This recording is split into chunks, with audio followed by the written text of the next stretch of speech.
रोहित पवारांनी राम शिंदेंचा दावा खोडून काढलाय। निलेश घायवळला पासपोर्ट देताना केंद्रात भाजपचं सरकार होतं असं रोहित पवार म्हणतात।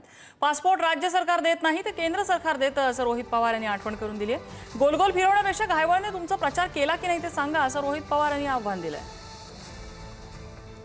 त्यांनी एक्स पोस्ट केलेली आपण ग्राफिक्सच्या माध्यमातून जाणून घेऊया। माननीय प्राध्यापक राम शिंदे सर, पासपोर्ट राज्य सरकार नाही तर केंद्र सरकार देत असतं। एवढी साधी गोष्ट आपणास कळत नसेल तर हे दुर्दैव म्हणावं लागेल।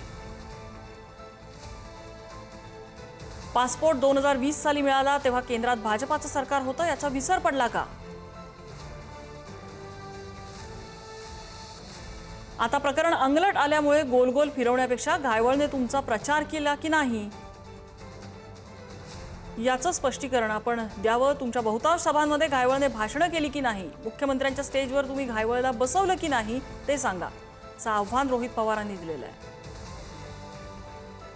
मुख्यमंत्र्यांनी घोषित केल्याप्रमाणे पासपोर्ट कुणी दिला, बंदूक परवान्यासाठी कुणी शिफारस केली,